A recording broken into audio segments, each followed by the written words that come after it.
मन ही भगवान की तरफ अगर मुड़ गया सत्संग के माध्यम से तो जीवन पार हो गया, भव से बेड़ा पार हो गया। सुखदेव जी ने राजा परीक्षित से विराट स्वरूप की चर्चा के बाद कथा कही है,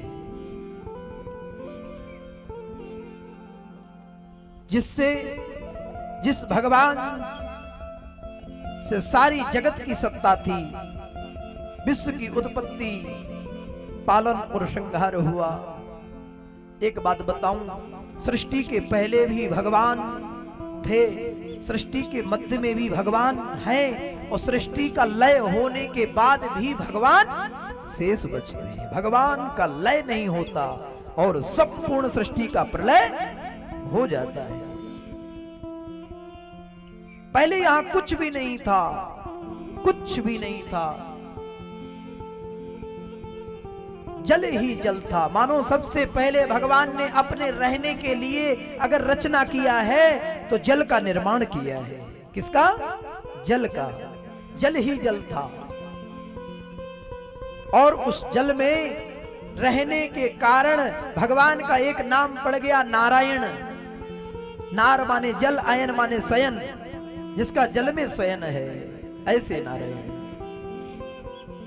नारायण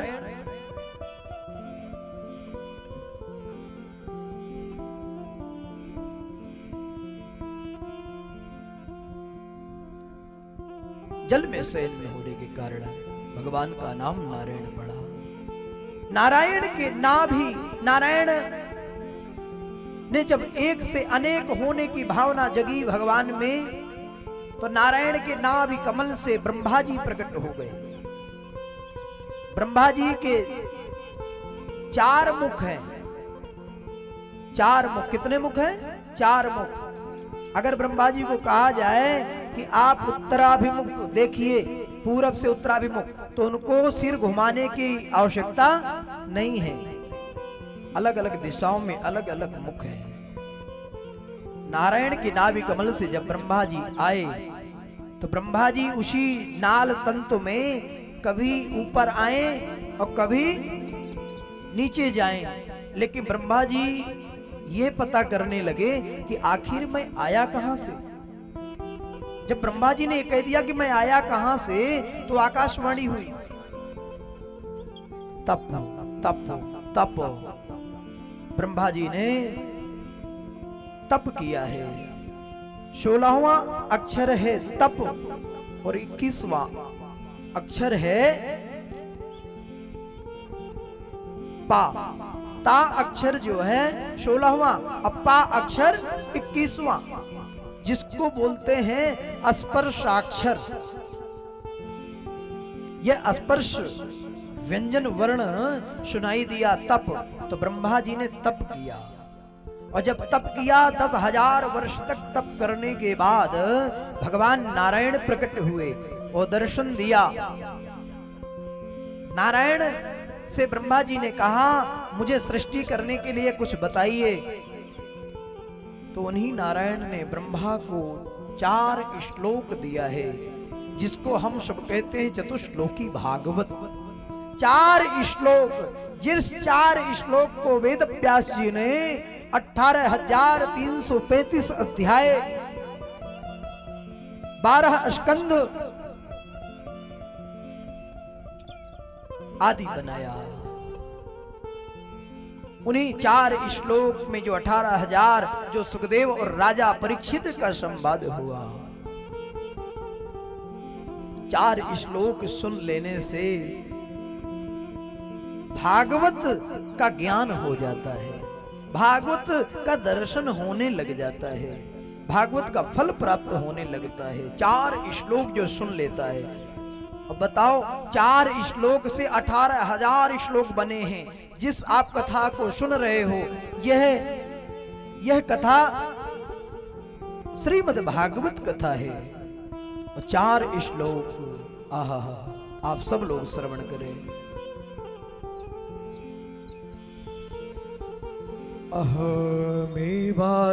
अहमेवाशमेवाग्रे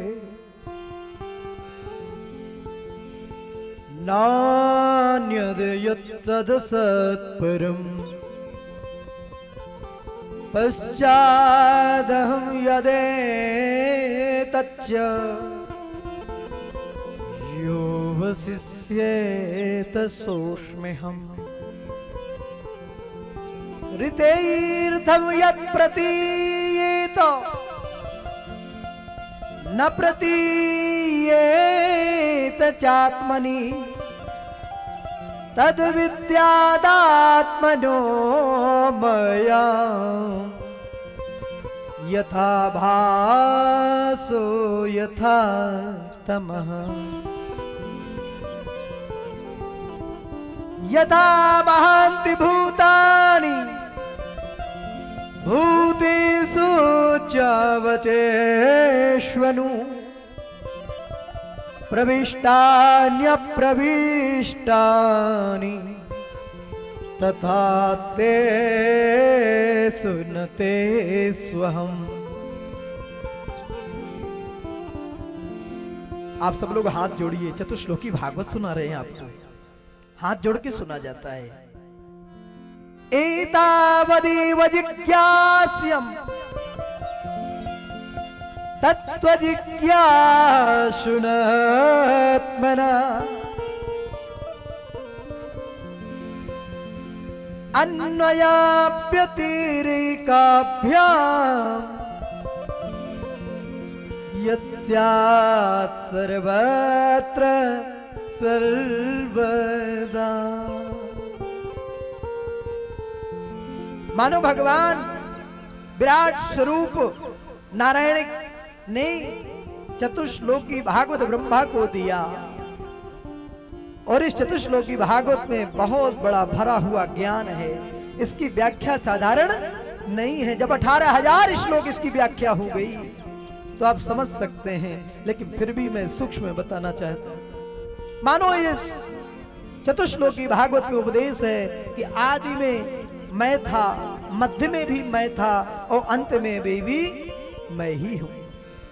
मानो भगवान चींटी में भी वास करते हैं, भगवान हाथी में भी वास करते हैं। ऐसी कोई जगह नहीं है जहां पर भगवान का नित्य वास न होता हो। यथा महान्ति भूतानि भूतेषु चावचेष्वनु, सभी प्रकार के जड़ चेतन सब में भगवान वास करते हैं। लेकिन अंत में अन्वय और व्यतिरेक से ये पता चला कि जो परमात्मा आदि में है, मध्य में है, अंत में भी है, आदि में सत्य है, मध्य में सत्य है, अंत में भी सत्य बचेगा, वो परमात्मा अन्वयाप्यतिरेकाभ्याम् यत्स्यात् सर्वत्र सर्वदा। वो परमात्मा कहां है? कहां है? अरे वो कहीं नहीं है, वो आपके हृदय में बैठा हुआ है, वो आपके हृदय में बैठा हुआ है, याद रखना। कहां पर है? हरि व्यापक सर्वत्र समाना, हरि व्यापक सर्वत्र समाना, हरि व्यापक सर्वत्र समाना, हरि व्यापक सर्वत्र समाना। और परमात्मा तो सर्वत्र व्याप्त है, सब जगह है, लेकिन कैसे प्रकट होगा? सर्वत्र तो है, आप लोग बहुत कथाओं में सुन रहे हैं। हरि व्यापक सर्वत्र समाना, हरि व्यापक सब जगह सर्वत्र समाना। एक बात बताऊं, अच्छा घी किससे बनता है? घी किससे बनता है? दूध से। और यदि आप दूध खाते हो तो क्या घी का अनुभव करते हो? नहीं ना। पर ये तो मानते हो कि दूध में घी है। दूध को जमाओगे, दधी बनेगा, दधी का मंथन करोगे तो फिर उससे वो घी का दर्शन होने लगता है। ऐसे ही भगवान को प्राप्त करने के लिए हमको मन का मंथन करना पड़ेगा। तभी मन के मंथन करने से, मनोमंथन करने से माधव मन में हमारे प्रकट हो जाएंगे। हरि व्यापक सर्वत्र समान, हरि व्यापक सर्वत्र समाना। उसके लिए, प्रकट करने के लिए आपको क्या करना है? प्रेमत प्रगट होई मैं जाना, प्रेमत प्रगट होई मैं जाना, प्रेमत प्रगट होई मैं जाना, प्रेमत प्रगट होई मैं जाना, प्रेमत प्रगट होई मैं जाना, प्रेमत प्रगट होई मैं जाना। अच्छा, मैंने ये भी अनुभव किया, कथावाचक को कभी शास्त्रीय संगीत वाला नहीं होना चाहिए। अगर वो होगा और संगीत वाले हो गए तो आ और ओ में पूरी कथा चली जाएगी। आखिर ठीक था कि हमने शास्त्रीय संगीत नहीं सीखा, नहीं हम भी आ ओ। संगीत वाले क्या करते हैं, ऐसे हारमोनियम चलाएंगे और सिखाने वाले को कहेंगे बोल तेजी से आ तो व्यक्ति कहता है बड़ा सुंदर, पर जो नहीं जानता है, जो जानता है उसका आदर करे, जो नहीं जानता, जानते क्या कहेगा, 1 घंटे से पल्ले में नहीं पड़ रहा, क्या कह रहा है। एक बात बताऊं, हमारे 4 वेद हैं और 4 वेदों में जो साम वेद है वो ऐसा ही स्वरूप है जिसको गायन स्वरूप कहते हैं। इस संगीत साधारण नहीं होता, स्वर संगीत होता है। अगर स्वर लगा हुआ है तो बहुत सुंदर जाता है। वो तो हम इशारा देते इसलिए रुक जाते हैं, नहीं ये तो अभय जी हमारे शास्त्रीय संगति किए हुए हैं, हर चीज हमको कमरे में बताते हैं जा करके। आज आपने महाराज जी ने, आपने आज वो राग बोले हैं, आज आपने भैरवी राग बोले हैं, आज आपने देश राग उच्चारण किया है। हमारे जो बेंजों में भी संगति कर रहे हैं, ये भी महाराज बहुत सुंदर शास्त्रीय संगीत का। सुखदेव जी ने राजा परीक्षित को 4 श्लोक की कथा सुनाई कि नारायण ने ब्रह्मा को 4 श्लोक दिया। ब्रह्मा जी को ज्ञान हो गया, सृष्टि का ज्ञान हो गया। आगे चल करके सुखदेव जी ने राजा परीक्षित को यदा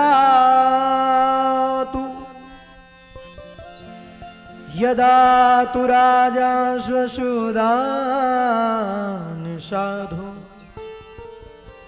पुष्णन्न धर्मेण विनष्ट दृष्टि।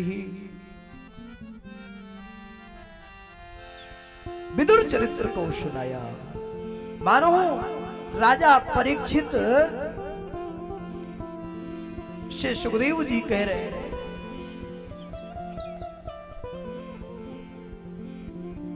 राजन भगवान किसको मिलते होंगे? तो राजा परीक्षित कहते हैं भगवान उसको मिलते होंगे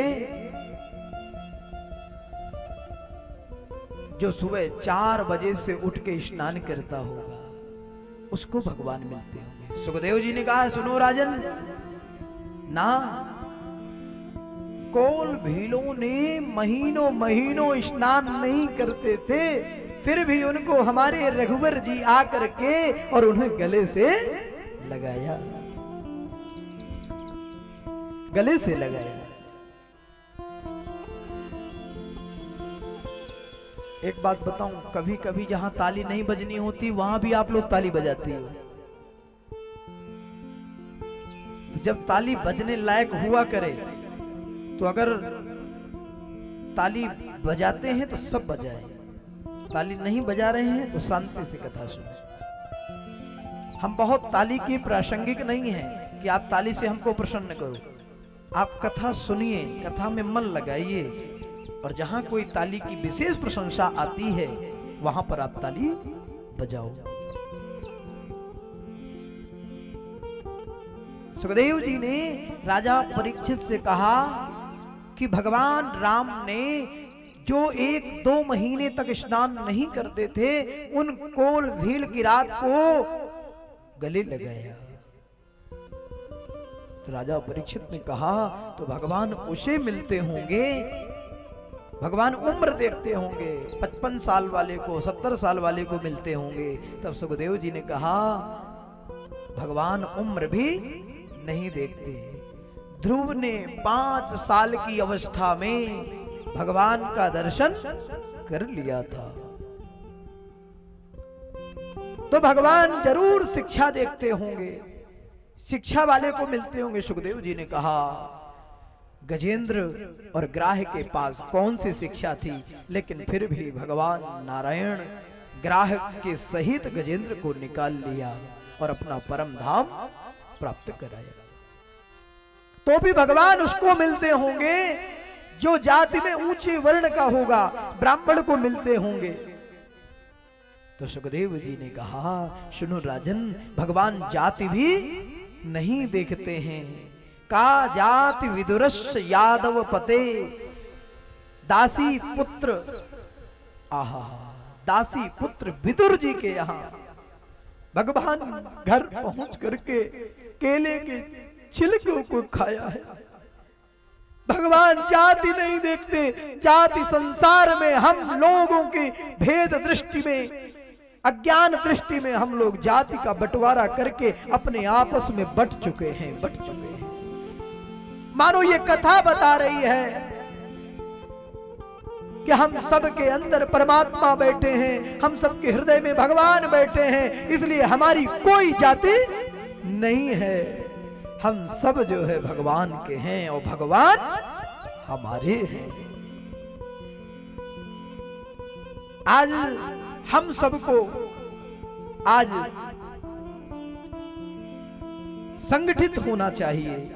मानो ये कथा कह रही है आज हम जैसा देख रहे हैं, आज हमको संगठित होना चाहिए। समाज में, परिवार में हम सबको संगठित होना चाहिए।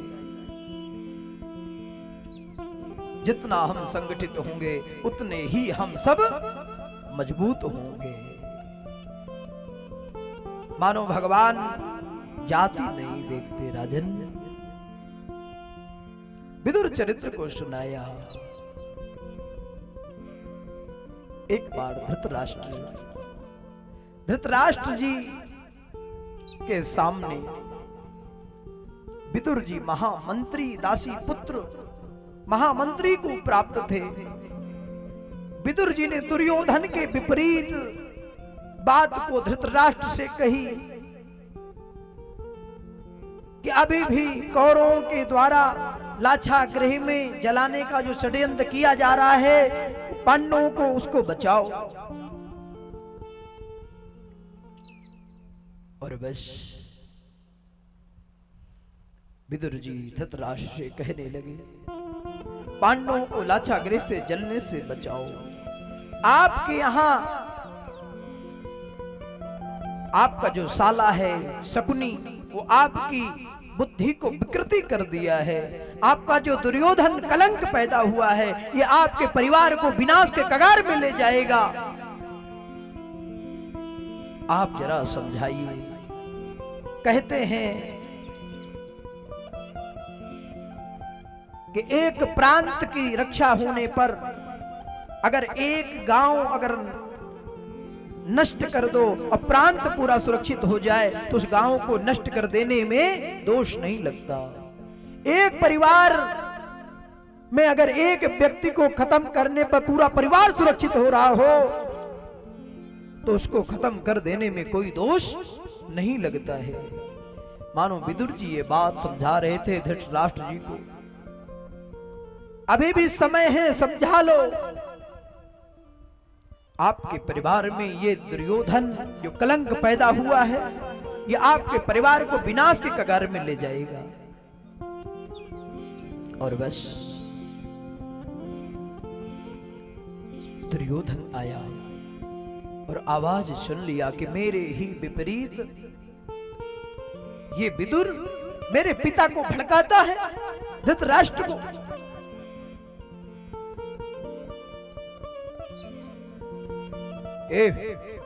महामंत्री विदुर, दुर्योधन अकड़ करके बोला, तुमको मेरे ही कृपा से तुमको महामंत्री का पद मिला और तुम मेरे ही विपरीत मेरे पिता को भड़काते हो? निकल जाओ, निकल जाओ। दासी पुत्र विदुर के महामंत्री पद को छीन लिया। महामंत्री पद को छीन लिया तो विदुर की विदुरानी अपने पति विदुर जी से कहने लगी, आपका महामंत्री पद छिन गया, अब क्या होगा? विदुर जी कहते हैं, हरि की इच्छा में विदुरानी रहना चाहिए, ये भी प्रभु की इच्छा है। महामंत्री पद छिनने के बाद भी विदुर जी के मन में संताप नहीं, पर दुर्योधन से ये बात बोले कि सुनो दुर्योधन, मेरा कोई दुख देने का मंतव्य नहीं था, तुम्हें बुरा लगा इसलिए इसके लिए खेद है। महामंत्री पद का छिन गया। विदुर जी विदुरानी के साथ वन में कदली की एक पर्णकुटी केले के वृक्षों से सुशोभित किया और वहीं पर भगवान को याद कर रहे थे। ओम नमो भगवते वासुदेवाय, ओम नमो भगवते वासुदेवाय। लेकिन दुर्योधन, आज हस्तिनापुर इतनी सुंदर सज रही है, सुखदेव जी राजा परीक्षित से कह रहे हैं, इतनी सुंदर सज रही है। आज मार्ग में इत्र अबीर गुलाल केवड़े छोड़े जा रहे हैं। आज वह कृष्ण शांति दूत बनकर के पांडवों के भाग्य का फैसला करने हस्तिनापुर आ रहे हैं। हस्तिनापुर में जैसे भगवान प्रवेश किया तो मानो विदुरानी विदुर जी से कह रही हैं कि नाथ, आपका मंत्री पद छिन गया है, अब आपको मंच तक जाने की कैसी आज्ञा मिलेगी? कैसे गोविंद का दर्शन कर पाओगे? तो जानते हो विदुर जी ने क्या कहा? ए सुलभा, भगवान के 1000 नेत्र हैं और उन 1000 नेत्रों में किसी एक नेत्र से हम पर जरूर कृपा करेंगे। और भगवान शांति दूत बनकर के आए। दुर्योधन स्वागत में लगा हुआ है, पर भगवान दुर्योधन के द्वारा किए हुए स्वागत सत्कार को नहीं देख रहे। वो भारी भीड़ में भगवान ये देख रहे हैं कि मेरा विदुर किधर है, मेरा विदुर किधर है। विदुर जी की ओर जैसी दृष्टि पड़ी, मानो भगवान ने विदुर को संकेत कर दिया, काका मैं तुम्हारे यहाँ जरूर आऊंगा। और विदुर के आंख और भगवान की आंख से जब मिल गई, तब विदुर ने विदुरानी की ओर संकेत किया, सुन विदुरानी, मैंने कहा था ना कि भगवान के 1000 नेत्र हैं और भगवान उन नेत्रों में से जरूर हम पर दृष्टिपात करेंगे। और भगवान ने दृष्टि किया। एक सुंदर मंच बना है, सोने का सिंहासन लगा हुआ है, वहीं पर भगवान उस सोने के सिंहासन में विराजमान हो गए और दुर्योधन से कह दिया, ए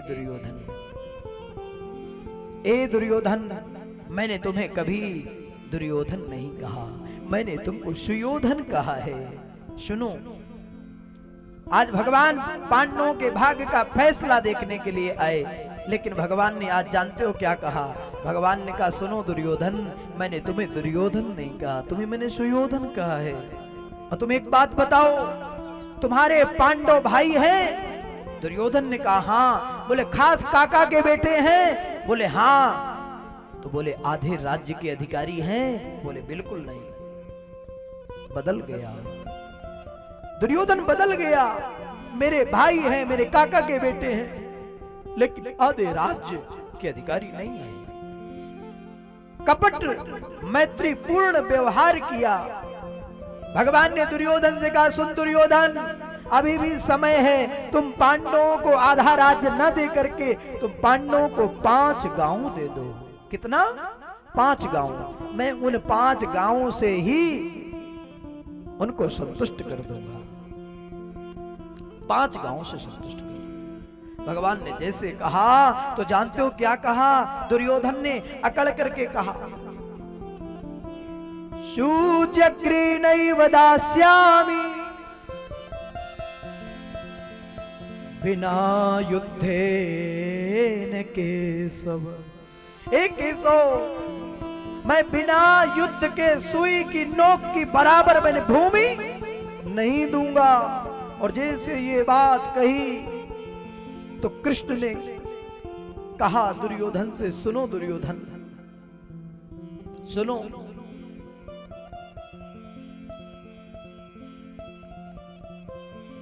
तुमने युद्ध की विभीषिका नहीं देखी। युद्ध में कितने अनाथ हो जाएंगे, कितने विधवा हो जाएंगी, तुमने युद्ध की विभीषिका नहीं देखी है। दुर्योधन, इतने में धृतराष्ट्र ने हाथ दबाया। किसका? दुर्योधन का। और कहा, तुझे बोलने का भी समझ नहीं है।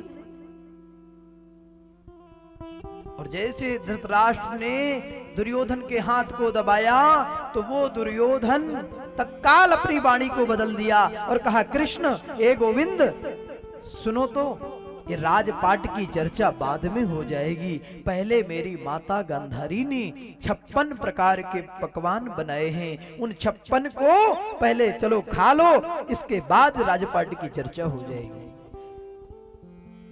और जैसे ये बात कही कि राजपाट की चर्चा बाद में हो जाएगी, पहले गांधारी ने 56 प्रकार के पकवान बनाए हैं, तो उसको ग्रहण कर लो। तो भगवान ने दुर्योधन से एक बात कही है, सुनो दुर्योधन, भोजन 2 परिस्थिति में किया जाता है, या खाने वाले के पेट में भूख हो या खिलाने वाले के मन में श्रद्धा हो। और ना ही मेरे पेट में भूख है और ना ही तुम्हारे मन में श्रद्धा है। और एक बात और बताऊं दुर्योधन, भोजन 4 परिस्थितियों में भी नहीं किया जा सकता। भाव, प्रभाव, अभाव और स्वभाव। तुम्हारे पास कोई सुंदर भाव नहीं है, इसलिए मैं भोजन नहीं कर सकता। दूसरा, प्रभाव, तुम्हारा कोई ऐसा प्रभाव नहीं है कि मैं प्रभाव के बसीभूत होकर के तुम्हारे यहां में 56 को ग्रहण कर लूं। और तीसरा, अभाव, मेरे पास किसी भी प्रकार का कोई अभाव नहीं है। और चौथा, स्वभाव, तुम्हारा स्वभाव भी अच्छा नहीं है। और हां सुन दुर्योधन, मेरे द्वारिका में पत्र गया था। आहा, बहुत बड़ी बात भगवान बोलने जा रहे हैं। भरी भीड़ में मानो भगवान दुर्योधन से कह रहे हैं, दुर्योधन, मेरे द्वारिका में पत्र गया था।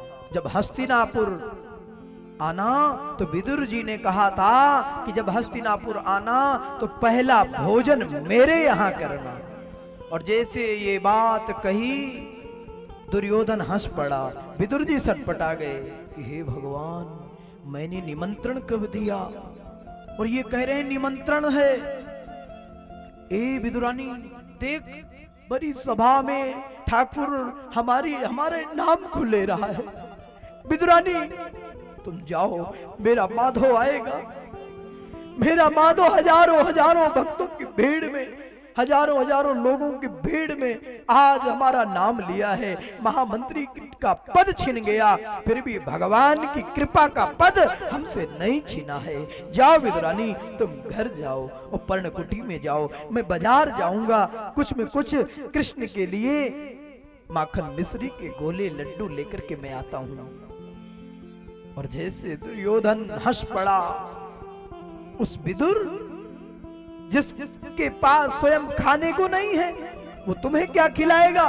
भगवान ने कहा सुन दुर्योधन, ये तेरी व्यवस्था नहीं है, ये विदुर की व्यवस्था है। विदुर ने निमंत्रण दिया है तो खाने की भी व्यवस्था कुछ में कुछ करी होगी। और बस भगवान 56 को छोड़ करके विदुरानी के घर पहुंच जाते हैं।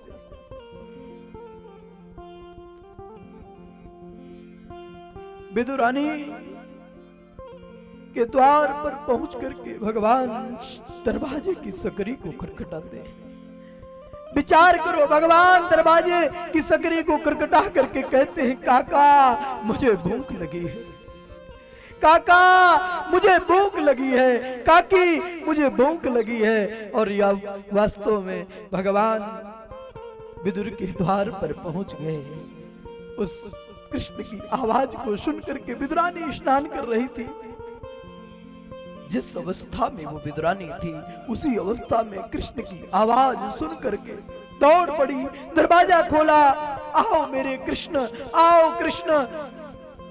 भगवान जान गए कि ये भावुक हो रही है। भगवान ने अपना दुपट्टा, पीतांबर दुपट्टा विदुरानी को दे दिया और मानो विदुरानी कृष्ण के हाथ को पकड़ करके अपने पूरे पर्णकुटी के आंगन में दौड़ाया है। आओ आओ कृष्ण, आओ कृष्ण इधर बैठो। नहीं कृष्ण ये साफ नहीं है, ये स्वच्छ नहीं है, इधर बैठो। कृष्ण इधर नहीं, कृष्ण इधर बैठो।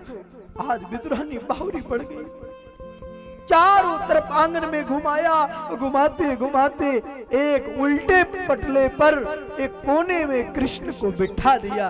बैठ जाओ कृष्ण, बैठ जाओ, मैं तुम्हारे खाने के लिए लाती हूँ। आज मैं तुमको क्या खिलाऊं कृष्ण, क्या खिलाऊं। मन में बहुत बड़ी खिलाने की भावना थी। याद रखना भगवान कृष्ण विदुरानी के भावों को देख करके अश्रुपात बहा रहे हैं। और विदुरानी केले के छिलके को लाई है, केले के छिलके को ला करके केले के छिलके को खाने के लिए पत्तल में दे रही है। केले का जो गूदा भाग है, फल का भाग है, छिलके की तरह उसको फेंक रही है।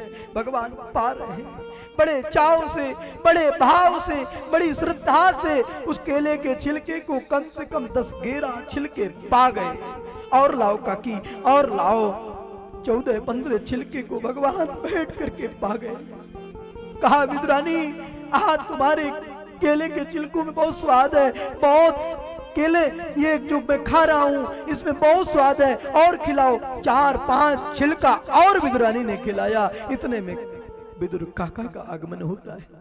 विदुर काका के आगमन होने के बाद कहते हैं विदुरानी दरवाजा खोल, देख कृष्ण आने वाले हैं। विदुरानी ने कहा आने वाले हैं कि आ गए। और विदुर काका जैसे ही अंदर आए देखा तो भगवान बड़े चाव से, भाव से उस केले के छिलकों को पा रहे हैं। तेजी से चिल्लाया ए विदुरानी, ए विदुरानी सुलभा, क्या तू बावरी पड़ गई है? नेक देख लियो कर, कृष्ण को तू छिलका खिला रही है। ए कृष्ण मुझे माफ कर दो। मानो विदुर क्षमा मांग रहे हैं, कृष्ण मुझे माफ कर दो।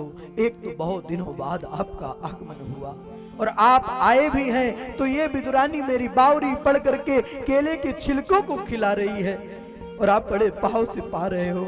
लो मैं आपके लिए माखन मिश्री का लड्डू लाया हूँ। और जैसे माखन मिश्री का लड्डू भगवान कृष्ण ने विदुर काका के द्वारा दिए हुए लड्डू को मुख में रखा तो कहा काका। भगवान का कंठ भर गया और मानो भगवान कह रहे हैं काका एक बात कहूं अगर बुरा ना लगे। बोले क्या? बोले जो स्वाद विदुरानी के केले के छिलकों में है वो आज आपके माखन मिश्री के लड्डू में स्वाद नहीं है। आहा, मानो भगवान ने बता दिया कि भाव का भूखा हूं मैं, भाव ही बस सार है। भाव से भजे जो मुझको भव से बेड़ा पार रे। भगवान भाव के भूखे हैं। मानो भगवान विदुर के घर में जा करके केले के छिलकों को खा करके ये बताया कि मैं किसी की जाति और पाति को नहीं देखता। जाति पाति पूछत नहीं कोई, जाति पाति पूछत नहीं कोई, जाति पाति पूछत नहीं कोई, जाति पाति पूछत नहीं कोई, जाति पाति पूछत नहीं कोई, हरि को भजे सो हरि का होई, हरि को भजन सो हरि को होई, हरि को भजे तो हरि का होई, हरि को भजहि सो हरि का होई, हरि को भजे तो हरि का होई, हरि को भजहि सो हरि का होई। भगवान विदुर जी के यहाँ केले को छिलकों को खाया। केलों के छिलकों को खा करके भगवान ने मानो ये बता दिया कि मैं किसी के धन को नहीं देखता, मैं किसी के दिए हुए वस्तु को नहीं देखता, मैं तो उसके सुंदर सुंदर भाव को देखता हूं। यही बात भगवान ने गीता में कही है, पत्रम पुष्पम फलम तोयम यो मे भक्त्या प्रयच्छति तदहम भक्त परितम अश्नामि प्रयतात्मनः।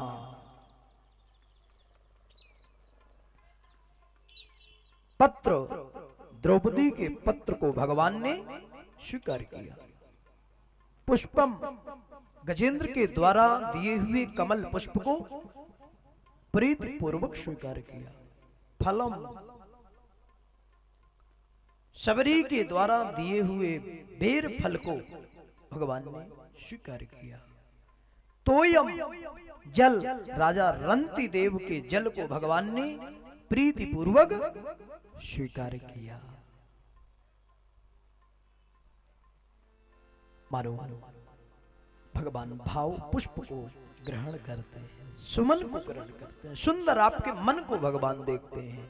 आज विदुर और विदुरानी के पवित्र भावों को देख करके मानो भगवान उनके घर में जाकर के केले के छिलकों को पाया। यानी भगवान आपके घर में कोई मेहमान आता है तो सबसे पहले आप घर को स्वच्छ करते हो, और मेहमान ठहरता है, यदि गंदगी पाएगा तो आएगा तो चला भी जाएगा। इसीलिए भगवान को आने के लिए आपको हृदय पटल को साफ रखना होगा, स्वच्छ रखना होगा।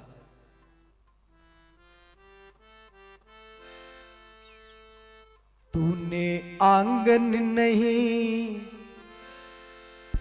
सुनिए जरा, तुमने आंगन नहीं बुहारा, तुमने आंगन नहीं बुहारा,